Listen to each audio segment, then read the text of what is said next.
శ్రీ నిమ్మల రామానాయుడు గారు, నాదెళ్ల మనోహర్ గారు, వేదిక పైన గౌరవ శాసనసభ్యులందరికీ, స్థానిక శాసనసభ్యులు బాలరాజు గారికి, ఈ కార్యక్రమానికి చేసినటువంటి పునరావాసం కోసం త్యాగాలు చేసి భూమి అంతా కూడా పోలవరానికి ఇచ్చారు. ఇచ్చి ఈరోజు మీరు చూస్తే చాలా ఇబ్బందులు పడ్డారు. ఇంత మునుపు కూడా ఒకసారి మీరు చూస్తే చాలా తక్కువ డబ్బులు ఇస్తే ఆ రోజు నేను వచ్చినప్పుడు భారీగా పెంచి ఇమ్మీడియట్గా ఆ రోజు చూస్తే 14-19లో 4,311 కోట్ల రూపాయలు మీకు చెల్లించిన ప్రభుత్వం ఆనాటి ఎన్డీఏ ప్రభుత్వం, తెలుగుదేశం అని చెప్పి కూడా నేను మీ అందరికీ విజ్ఞప్తి చేస్తున్నా. ఆ తర్వాత మీరు చూస్తే నిన్నటి వరకు 5 సంవత్సరాలు బాధితుల్ని పట్టించుకున్న సందర్భమే లేదు. మీకోసం ఆలోచించిన దాఖలాలు లేవు. కడాన మిమ్మల్ని చూస్తే చాలా బాధేస్తుంది. నేనే మీకు ఒక భరోసా ఇచ్చాను.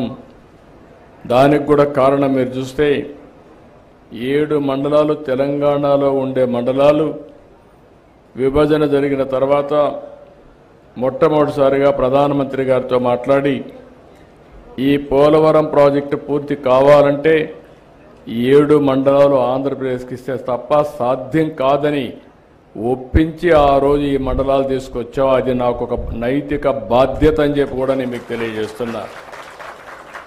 అందుకే ఎప్పుడు కూడా నేను వీలైనంత వరకు మీకు న్యాయం చేయాలి, అన్ని విధాలు ఆదుకోవాలని చెప్పి ముందుకు పోయాం.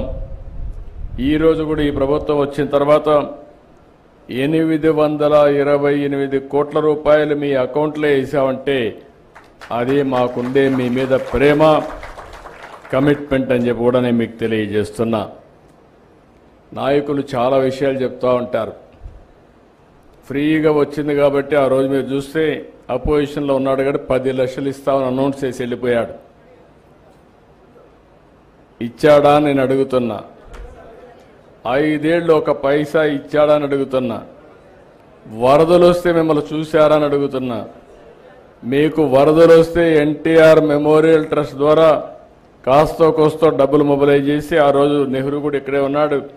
అందరం గ్రామం తిరిగి కొంతవరకు మిమ్మల్ని ఆదుకున్న పార్టీ ప్రభుత్వం, ఆనాటి ప్రభుత్వం పార్టీ అని చెప్పి కూడా నేను మీకు తెలియజేస్తున్నా.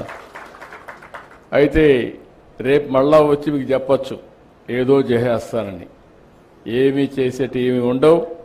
వీళ్ళకి అధికారం తప్ప మీకు అన్యాయం చేస్తే ఒక యాంగిల్ చేశాడు. పోలవరాన్ని ఏం చేశాడో మీరు చూశారు. ఎప్పుడో పూర్తి అయిపోయి ఉండాలి. ఆ రోజు తెలుగుదేశం ప్రభుత్వం కంటిన్యూ అయి ఉంటే 2020కి పోలవరం ప్రాజెక్టు పూర్తయి మీ అందరికీ పునరావాసం కూడా ఇచ్చి మీరు కూడా ఇప్పటికి సెటిల్ అయ్యేవారు. ఈరోజు అవన్నీ కూడా పూర్తిగా దెబ్బతినే పరిస్థితి వచ్చింది. పోలవరం కూడా ఖర్చులు పెరిగిపోయినాయి. డయాఫామ్ వాల్ మీరు చూస్తే దగ్గర 400 కోట్ల రూపాయలతో డయాఫామ్ వాల్ కడితే అది ఈరోజు మొత్తం మునిగిపోయి కొట్టుకొని పోయి మొత్తం పాడైపోయి ఇప్పుడు 990 కోట్ల రూపాయలు ఖర్చు పెట్టే పరిస్థితికి వచ్చాం. అదనంగా ఇంకొక డయాఫామ్ వాల్ కడుతున్నాం. కనీసం ఈ డబ్బులు అనేది ప్రభుత్వం అంటే ప్రజాధనం ఎక్కడి నుంచో రాదు. ప్రజలు పన్నులు కడతారు. ప్రభుత్వం సమర్థవంతంగా ఎక్కడికక్కడ విషయాలన్నీ పరిష్కారం చేసుకుంటూ ముందుకు పోతాం. ఏ ఒక్క పైసా మేము ఖర్చు పెట్టినా అది మీకు చెందాలి. మీ డబ్బులు ప్రజల సొత్తు, మళ్ళా ప్రజల కోసమే ఖర్చు పెట్టాలి తప్ప దుర్వినియోగం చేసే హక్కు ఎవ్వరికీ లేదని కూడా విజ్ఞప్తి చేస్తున్నా. అందుకే ఈరోజు ఒక సిస్టమేటిక్గా మీరు చూస్తే ఎప్పుడైనా పోలవరం ప్రాజెక్టు కడితే 5 సంవత్సరాలు ఆ ముఖ్యమంత్రి ఎప్పుడన్నా కనపడ్డా? అంటే రాకపోతే ఏ విధంగా అవుతాయని అడుగుతున్నాను. నేనైతే 5 సంవత్సరాల్లో 33 సార్లు వచ్చా. సోమవారాన్ని పోలవరం చేసుకున్నాను. ప్రాజెక్టు పూర్తి కావాలి, దీనివల్ల రాష్ట్రం లాభం పొందాలి, నష్టపోయిన రైతాంగానికి పునరావాసం కూడా కల్పించాలి, పేదవాళ్లకు పునరావాసం కల్పించాలనే ఉద్దేశంతోనే R&R ప్యాకేజీ కానీ ఇవన్నీ ఆ రోజు తీసుకొని ముందుకు పోయాం. ఇంకొక పక్కన మీరు ఒకసారి చూస్తే ఆ రోజు మొదటి దశలో భాగంగా 49 పునరావాస కేంద్రాలు 2025కు పూర్తి అవుతాయి. ఇంకో పక్క ఆ రోజు కట్టినటువంటి ఇండ్లు కూడా మధ్యలో ఆపేస్తే దానికి కూడా రేట్లు పెరిగిపోయి అదనంగా భారం పడే పరిస్థితికి వచ్చింది.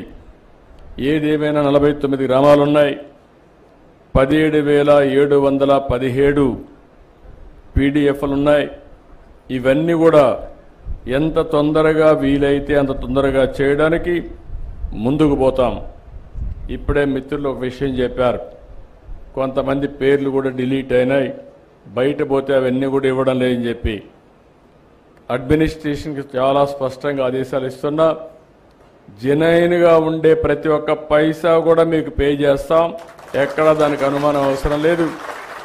కానీ అదే సమయంలో కొంతమంది మోసం చేసే వ్యక్తులు కూడా ఉంటారు, అలాంటి వాళ్ళ పట్ల అప్రమత్తంగా ఉండండి. ఇది గవర్నమెంట్ ఆఫ్ ఇండియా ఇచ్చే ప్రాజెక్టు, డాక్యుమెంటరీ ఎవిడెన్స్ కరెక్ట్గా లేకపోతే మనం కానీ ఎక్కడన్నా అన్నీ బాగా జరిగి ఒక చిన్న విషయంలో ఎక్కడన్నా తప్పు జరిగినా అది టెక్నికల్గా కావచ్చు, లేకుంటే ఏ విధంగా తప్పు జరిగినా మళ్ళా మనందరికీ చెడ్డ పేరు వస్తుంది, ప్రాజెక్టుకే ప్రమాదం వస్తుంది. ఈ విషయం మీరు గుర్తుపెట్టుకోవాల్సిన అవసరం ఉంది. 5 సంవత్సరాలు ప్రాజెక్టు డబ్బులు ఖర్చు పెట్టలేదు, వచ్చిన డబ్బులు డైవర్ట్ చేశారు. దానివల్ల మీరు చూస్తే ఈరోజు పునరావాస కార్యక్రమాలన్నీ మళ్ళీ కొత్తగా టెండర్లు పిలిచాం.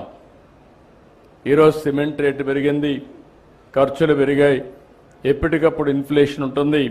మళ్ళీ అదనంగా 500 కోట్ల రూపాయలు ఖర్చు అయింది.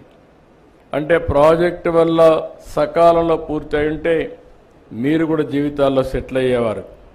ఈ నీళ్లుగానుంటే వ్యవసాయం బాగా జరిగేది, అదనపు ఆయకట్టు వచ్చేది, ఆదాయం పెరిగేది. ఇంకొక పక్కన హైడల్ ప్రాజెక్ట్ మీరు చూస్తే పవర్ జనరేషన్ కోసం పెట్టింది, బాగా లేట్ అయింది కాబట్టి దగ్గర 2,500 కోట్ల రూపాయలు ప్రభుత్వానికి వచ్చే ఆదాయం పోయింది. ఇంకొక పక్క అదనపు భారం పడే పరిస్థితికి వచ్చింది. ఇలాంటి చాలా సమస్యలు వచ్చాయి. ఏది ఏమైనా ఒకటే హామీ ఇస్తున్నా, 2027కి పునరావాసం పూర్తి చేయాలని ఒక సంకల్పంతో ముందుకు పోతున్నాం.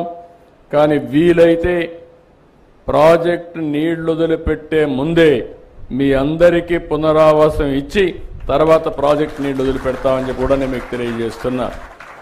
అందుకనే ఒక టార్గెట్ పెట్టుకొని 2027 డిసెంబర్కి ప్రాజెక్టు పూర్తి అయ్యుంటే 2026 డిసెంబర్కి మీ అందరికీ పునరావాసం కల్పించే కార్యక్రమానికి శ్రీకారం చుట్టమని ఆఫీసర్లందరినీ కోరుతున్నా.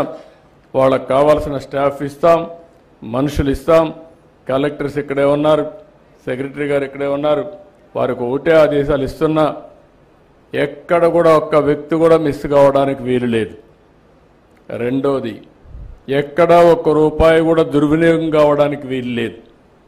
ఎవరైనా సరే పైరవికారులు కానీ దళారులు కానీ ఎలాంటి వ్యక్తులు కూడా ఇక్కడ ప్రమేయం లేకుండా చేసే బాధ్యత మీది. ఇంకొక విషయం కూడా మీరు గుర్తుపెట్టుకోవాల్సింది, వీళ్ళందరికీ పునరావాసం కల్పించిన తర్వాత కూడా మనకు ఒక బాధ్యత ఉంది. వీళ్ళకు ఆదాయం పెంచే మార్గం, వాళ్ళకు జీవన ప్రమాణాలు పెరిగేదానికి ఏమేం చేయాలనో అవన్నీ కూడా ఇవ్వాల్సిన అవసరం ఉంది. దానికి కూడా ఒక కార్యక్రమం తయారు చేయండి, అది కూడా మనం చేస్తామని చెప్పి మీ అందరికీ తెలియజేసుకుంటూ మళ్ళీ మీ అందరిని ఒకటే కోరుతున్నా, బ్రహ్మాండంగా సహకరించారు.